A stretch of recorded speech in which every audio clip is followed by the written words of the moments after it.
Hello साथियों, कैसे हैं आप सभी। मैं विवेक एक बार फिर से आप सभी साथियों का आपके अपने परिवार एग्जाम पर मैं हार्दिक स्वागत करता हूं। हम है एग्जाम पर कलम से क्रांति। तो साथियों, आप सभी जानते हैं कि 21 मई को उत्तर प्रदेश में यूपी लेखपाल का एग्जाम हुआ। उससे पहले कुछ घटनाक्रम ऐसा चल रहा था कि यूपीएसआई का एग्जाम आया, बहुत ही अजीब तरीके से, बहुत ही सरल किस्म का एग्जाम उसको इस तरीके से बनाया गया कि मतलब इतना भी सरल नहीं, बट इस तरीके से बनाया गया कि जो एक एवरेज मार्क्स है वो काफी ज्यादा है। फिर उसका रिजल्ट आया तो सामान्य रूप से कट ऑफ 90% प्लस चली गई, बच्चे उससे परेशान। फिर अप्रैल के महीने में होमगार्ड का एग्जाम हुआ। होमगार्ड के एग्जाम में ऐसे क्वेश्चन दे दिए जिनका कोई ओर छोड़, जिनका कोई मतलब नहीं बनता। फिर चलो कल को पूछ लें कि भाई आसमान में कितने तारे हैं, गिन के बताओ, तो ये तो सब क्वेश्चन नहीं होते। पूछ ले भाई पहले अंडा आया पहले मुर्गी आई, तो ये तो कुछ अजीब हो गया कि पहले अंडा आया मुर्गी आई, ये कैसे बताएगा कोई। तो कहने का अर्थ क्या हुआ, उनसे भी बच्चे दो चार हुए। ये उम्मीद थी कि 3-1 लाख बच्चे पेपर देंगे यूपी लेखपाल का और 3 लाख बच्चे एग्जाम देंगे। 3 लाख का तो एग्जाम बिना किसी अव्यवस्था के चला जाएगा, अच्छा हो जाएगा। उम्मीद थी कि कुछ सुधार होगा। बहुत ही भीषण गर्मी में बच्चे पेपर देने गए, 44, 45, 46, 47 डिग्री के तापमान में जलते हुए पेपर देके गए। और कई जगह ऐसी अव्यवस्थाओं की सूचना वीडियो के माध्यम से स्टूडेंट्स ने दी। यह सूचना यूपी ट्रिपल के संज्ञान में भी। पहली बात तो यह कोई भी आयोग इस तरह की कोई हेल्पलाइन, कोई ऐसा अपना वो नहीं बताता कि जहां बच्चा सीधा संपर्क कर पाए, कोई ऐसा इमरजेंसी नंबर, कोई ऐसा कि जहां। तो सोशल मीडिया एक माध्यम होता है स्टूडेंट को अपनी बात कहने का। ठीक है भाई, स्टूडेंट ने अपनी बात कही, उनके आप क्या करते, आप सबूत लेते, कोई नंबर जारी करते कि भाई आप इसमें बताइए और हम लोग इसकी जांच करेंगे और इसके लिए हर मुमकिन जो भी सुचिता, आपको विश्वास हो पेपर पर, आपको परीक्षा पर, व्यवस्था पर विश्वास हो, इसके लिए जो संभव होगा हम लोग करेंगे। लेकिन इसके उलट हुआ क्या, जैसे कुछ लोग, बच्चे, स्टूडेंट यूपी ट्रिपल एससी के संज्ञान में बात लाई, क्योंकि और कोई माध्यम तो है नहीं कि भाई उसने कुछ ऐसा बता रखा है, इसको बताओ इसको बताओ, तो उन्होंने सोशल मीडिया के माध्यम से अपनी बात रखी बहुत ही संवैधानिक तरीके से, जो कि कोई। अब भर्ती बोर्ड क्या कर रहा है, आयोग मतलब एफआईआर, ऐसा हम लोग यूपीएसआई के रिजल्ट के उस पर भी देख चुके हैं। अब ये यूपी ट्रिपल एससी भी। तो पहली चीज तो ये बहुत ही घोर निंदनीय और बहुत ही शर्म की बात है कि आप अपनी गर्दन बचाने के लिए, आपके पास पावर है, शक्ति है, तो आप उसका गैर वाजिब और असंवैधानिक और बहुत ही गलत उसका आप इस्तेमाल कर रहे हैं। आपका काम एक आयोग, एक सार्वजनिक संस्था के तौर पर जिन अभ्यर्थियों का, आप सीबीएसई का ले लो, सीबीएसई ने कॉपी गलत चेक कर दी बच्चों की किसी दूसरे की, तो उसने उसको जवाब दिया, उस पर एफआईआर नहीं करी। आप उन्हीं से सीख लो। इसका मतलब आप अपने आप को पता नहीं कौन से ऐसे बड़े राजा महाराजा सोच के बैठे कि भाई हमसे तो कोई कुछ कह ही नहीं सकता लोकतंत्र में।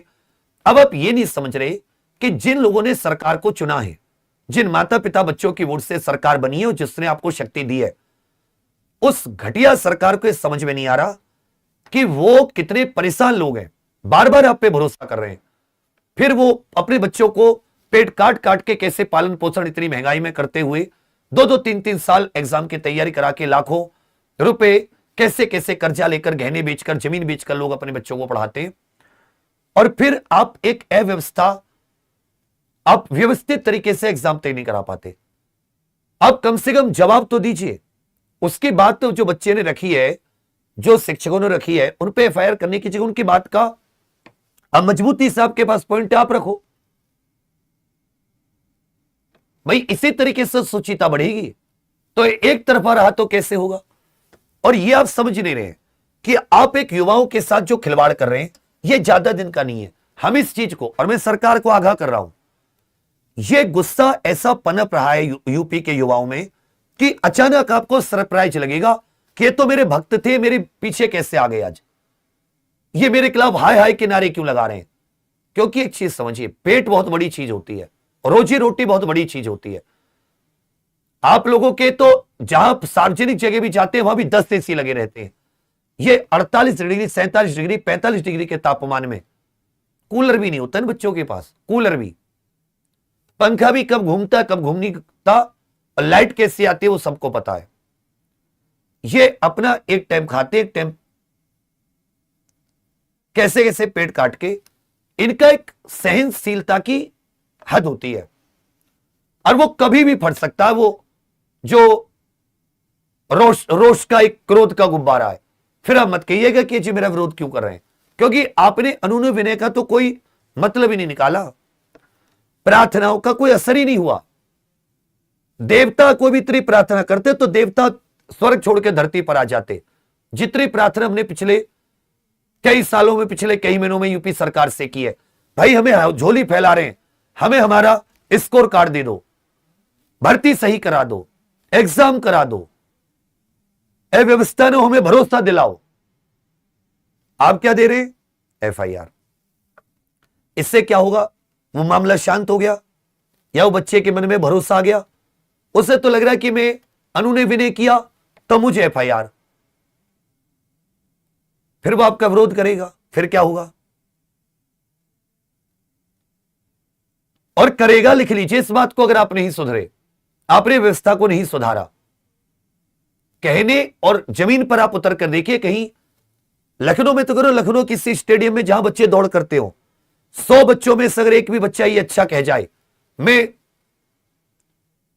पढ़ाना छोड़ दूं, 100 में से एक भी बच्चा मिल जाए, चाहे वो उसका पूरा परिवार क्यों ना किसी पार्टी का समर्थक क्यों ना हो, यहां पार्टीबाजी की तो बात ही नहीं है। यहां बात केवल इतनी है कि वो सच में जेन्युइनली परेशान है। कई कई सौ किलोमीटर दूर पेपर देकर जाना, भरी रोडवेज में लटक लटक के सफर करना, जमीन पर कहीं भी जगह मिली नहीं मिली, आधे बैठे सोना, आधे लेटे सोना, और फिर उसके साथ, उसके सपनों के साथ ये खिलवाड़। अब कोई आवाज उठाए तो उस पर भी, तो ये तो सब बहुत गलत चीज है। सबसे पहले तो एफआईआर इत्यादि रद्द करके, और मैं तो करूं माननीय मुख्यमंत्री जी को सामने आना चाहिए, उनको कहना चाहिए कि भाई जो सबूत है आप हमें बताओ। आप एक हेल्पलाइन नंबर जारी करो, एक वहां पे सीट लगाओ यूपी SSSC में, जहां बच्चे अपने सबूत लेकर जाएं। 7 दिन, 8 दिन, 10 दिन में हर चीज करके आप जांच करके उनको, बच्चों को रिपोर्ट दो ईमानदारी से। सीसीटीवी उन केंद्रों की आप जारी कीजिए, और ऐसे आपको जब आप ऐसा कोई नंबर देंगे हेल्पलाइन, तो फिर आपको बहुत सारे सबूत मिलेंगे उत्तर प्रदेश के कोने कोने से, और फिर वो सही होगा। अब इसको लेकर क्या हो रहा है, बच्चे इसमें पूछ ले रहे हैं भैया कांस्टेबल में क्या होगा, अब हम क्या करें, ये परेशान है। इनको क्या बोले हम लोग? तो मैं तो कांस्टेबल इत्यादि से केवल ये कहूंगा, आप अपनी पढ़ाई पर फोकस रखो, एग्जाम, बस हम तो यही प्रार्थना करें बाबा श्याम कि सब कुछ अच्छे से हो, बिना किसी दिक्कत के। आप भी यही प्रार्थना कीजिए। और जो हो रहा है अभी, चाहे वो एसआई में स्कोर कार्ड, नॉर्मलाइजेशन डाटा, इस सब की मांगो, या यूपी SSSC के बच्चे जो जांच चाहते हैं इनकी मांगो, उस पर यूपी SSSC और सरकार गंभीरता से विचार करे। मैंने फिर कहा, जो वो गुस्से का एक पैमाना होता है वो ओवर थर्मामीटर रेंज से बाहर है, कभी भी फूट सकता है वो, उसकी जिम्मेदार केवल और केवल सरकारें होंगी। और ये नहीं कि वो कोई पाकिस्तान से आएंगे, वो कोर वोटर हैं, उनके परिवार पीढ़ियां खप गई वोट देते देते कि हमारे बच्चों का भविष्य है। आपके बच्चों, आपका भविष्य निश्चित हो गया, वो अभी भी वहीं, जिंदगी खराब है उनकी, उनको पता ही नहीं है कि मैं 6 महीने 6 साल से तैयारी कर रहा हूं, मेरे साथ क्या होगा। ये कमाया है, ये ऐसी सरकार है। अब उस पर एफआईआर कर दो, गोली मार दो, सकती है तोप चला दो, चीन बन जाओ। चीन ने भी तो करा था, आप भी करो, ये अच्छे काम है, आपकी वाहवाही होगी। बोल्डर जो से कुचलवा दो, क्या कर सकता है कोई? शक्ति है, ताकत है, पर वो स्थायी नहीं है। यह बहुत महत्वपूर्ण चीज है। अंग्रेजों ने भी बहुत जुल्म किए इस देश पर,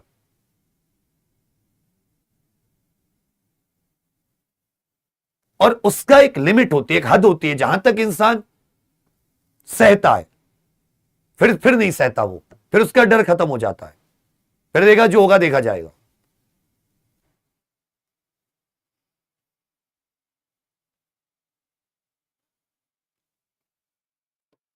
तो एक और चीज, इस बात पे गौर करना, अगर मैं तुम्हें एक बात बताऊं तो तुम वो करोगे आज? अब जो मैं कह रहा हूं ना, इसको अपनी मम्मी पापा को सुनाना, दादा दादी को सुनाना। देखिए अंकल आंटी, गार्जियन जो है आप लोग, आप कैसे कैसे पढ़ा रहे हैं वो सबको पता है। गरीब किसान परिवार, मजदूर परिवारों से, फिर भी आप अपना पेट काट काट के इस उम्मीद में कि आपके जीवन को आपकी संतान अच्छा करेगी, सरकारी नौकरी पाकर आपको सम्मान मिल जाएगा, 4 पैसे घर में स्थायी आने लगेंगे, घर की हालत सुधर जाएगी। उम्मीद करना गलत नहीं है, आपकी उम्मीद भी आप कर रहे हैं, उसके लिए आप हर मुमकिन कोशिश कर रहे हैं अपने बच्चों पर, जो उनकी जरूरत है पढ़ाई लिखाई की सब पूरी करने की। बच्चे भी मेहनत कर रहे हैं, पर हो क्या रहा है, जो सिस्टम है, सिस्टम, और सिस्टम में कोई अधिकारी नहीं, नीचे से लेकर ऊपर तक, माननीय मुख्यमंत्री जी तक, मतलब वो सभी उसी सिस्टम का हिस्सा है। हम पिछले कई साल से, कई महीनों से हाथ पैर जोड़े पड़े हैं व्यवस्था को सही करने के लिए। एग्जाम ले रहे, रिजल्ट नहीं दे रहे, रिजल्ट उल्टा सीधा दे रहे, परीक्षा ले रहे, उसमें व्यवस्था। आपके बच्चे निराश है, उनके शिक्षक होते हम निराश है, क्योंकि हमारे पास जवाब नहीं, हम क्या करें। आप लोग वोटर हैं, आपने सरकार चुनी है, आपका काम है आप घर से निकलकर सरकार से सवाल मांगे, आप पूछे कि भाई हमारे बच्चों के साथ यह न्याय कब तक। अब यह बच्चों का रहा ही नहीं है, क्योंकि इन बच्चों के सपने, आपके सपने एक हैं। तो अब जब भी साथी हम लोग धरना प्रदर्शन करेंगे जरूर, जल्दी आपको डेट भी बताएंगे और बड़ा करेंगे। मैं चाहता हूं माता पिता आपके साथ आए, कल को कोई हमें पाकिस्तानी ना बता पाए। हमें तो कोई शिक्षक माफिया और दूसरे माफिया बता भी देगा, आपको भी पाकिस्तानी, माता पिता को क्या बताएगा। तो मुझे आपसे भरोसा चाहिए कि इस बार जब आप आएंगे तो अपने माता पिता को लेकर आएंगे। यह बात आपकी समझ में आ रही है? माता पिता के साथ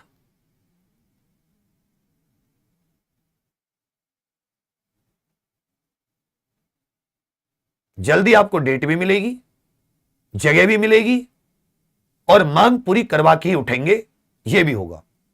हम ना भी पहुंचे, हम मना भी करें, हमारे साथ कुछ भी हो, तुम अपना हक जरूर लेना, बिल्कुल शांतिपूर्ण संवैधानिक तरीके से। अभी सरकार को फिर से एक बार हाथ जोड़कर रिक्वेस्ट है कि आप इस बात को, इनको, ये जेन्युइन, ये फ्रस्ट्रेशन को समझिए आप बच्चों के। और अगर आप नहीं समझेंगे तो कौन समझेगा? गार्जियन है, इस प्रदेश के संरक्षक है, प्रशासक है। आप स्वयं उस बात का संज्ञान लीजिए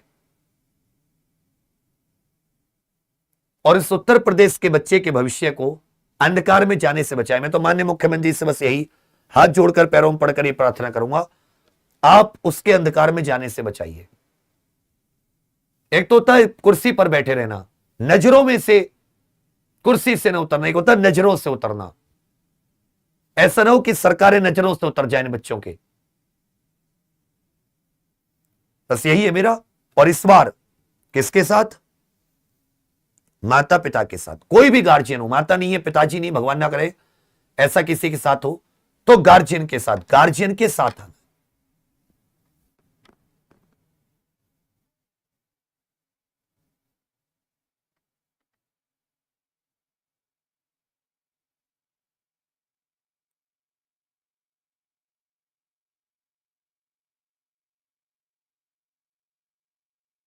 भैया, थैंक यू, जय हिंद।